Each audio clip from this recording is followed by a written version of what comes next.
Now, we are living in a dangerous time in the West where the truth is often now treated like it's the enemy, like it's too dangerous for you to know. I mentioned Bruce Pascoe earlier. You know, it's wrong to tell the truth about this fake Aborigine with this fake history because telling the truth, well, it might be racist or encourage the wrong kind of people. Now, if there's one topic where the truth definitely is not welcome, it is global warming. For instance, the BBC has censored a website article it posted where it had said that, yes, global warming can cause a whole lot of bad things, etc., but also some good things, obviously, like, for instance, some animals and plants could benefit and even flourish in a changing climate. And that is, in fact, absolutely true. I mean, NASA, for instance, has said that the extra carbon dioxide in the atmosphere is giving us a greener planet. And sure enough, we see that we keep getting record crops, which has got to be good, right? But saying anything positive about global warming, saying the truth, so outraged green activists that the BBC agreed to censor itself. It took out the positive news so that when you go to that website now, all you can read is alarmist claims, scary stuff like 80 million people could lose their homes to rising seas. Well, let me tell you one other truth that I never hear reported from the BBC or on our own ABC for that matter. The planet isn't actually warming anything like expected. It's warmed a bit, but in fact, the satellite monitoring for the last month has just been released, and guess what? The world temperature last month was actually just under the average of the past 30 years. It was cooler than average, not hotter. Joining me from London each week is Brendan O'Neill, editor of the online magazine Spike. I spoke to him a short while ago, this time actually from Edinburgh, and I asked him how the BBC could justify banning itself from saying the truth, that not everything about global warming was bad.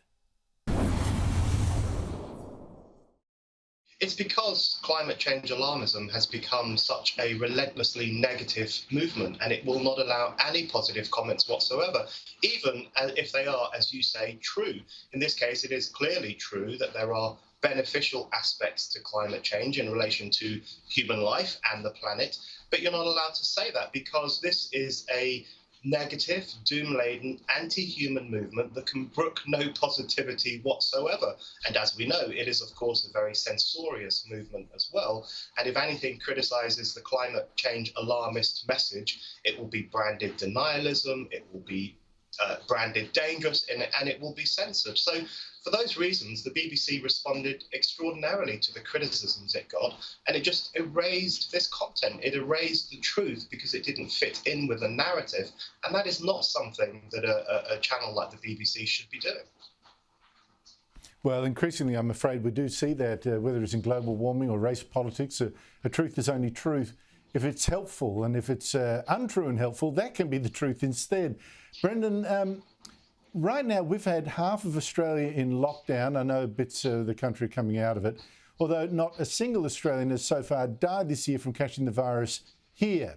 And our premiers are now saying that we can't open our international borders until at least 80% of Australians are fully vaccinated. But in Britain, less than 70% of Britons are fully vaccinated. But you are opening up, aren't you? We are opening up, and it's about time too. You know, we've been shut down on and off for 18 months or so, and we are now one of the most vaccinated countries in the world, but we're not fully vaccinated. There are still lots of people who haven't been vaccinated. And we're opening up on the 19th of July, and it looks like we will fully open up. No more masks, no more social distancing, no more limits on how many people can gather. So that's wonderful. And we've got a new health secretary, of course, Sajid Javid, who's taken over from the infamous Matt Hancock. And Sajid Javid has got off to a very good start. He has said, we need to learn to live with COVID-19. We've got to treat it like the flu, as an illness that will always be around and which we have to manage.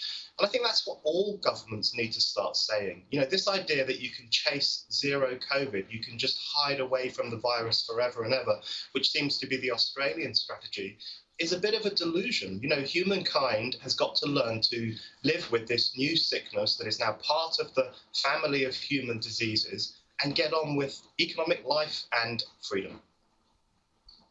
Look, you've been making that point for ages.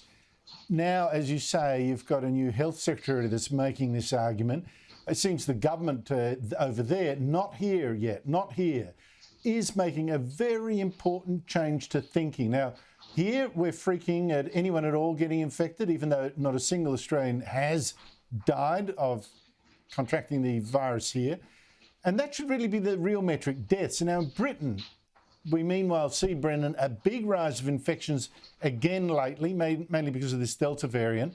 But we are not, or not yet, seeing a rise at all in deaths. And your health security agency is saying, well, look, yes, cases are rising, but you're not getting a proportional rise in the number of people admitted to hospital. And this seems to be because the vaccine is working. It's stopping most people from getting sick or dying, very sick or dying when they do get infected. Is this way of thinking about the virus, that it only matters if it kills right now, is that taking off? Is it beyond you, the government, and a few people saying, listen, we've got to change? Or are people themselves, Britons themselves, do you think, accepting this new metric? I think a lot of people now recognise that Britain has pretty successfully broken the link between infection and death, and that is because of the huge success of our vaccine rollout. You know, as you say, cases in this country are rising, primarily among younger people who have not been vaccinated, but the number of hospitalisations and deaths are not rising, and that's a really positive thing. That's a success story. More and more people are recognising that, and more people are saying, let's get back to normal life. You know, the government can't protect us from getting infected. It can't protect us from sickness. That's not the government's job. And if you destroy society in order to protect people from getting ill, that's a stupid thing to do. But there is still a noisy minority in the media and in sections of the political class who, to a certain extent, are holding this country hostage with their fear-mongering. And they are saying we can't go back to normal until we extinguish COVID. And that's a very dangerous message. They are too influential, but I'm very pleased we now have a health minister who's saying the opposite of that and who's saying let's embrace freedom once again. Brendan and Neil, thank you so much for your time. Thanks, Andrew.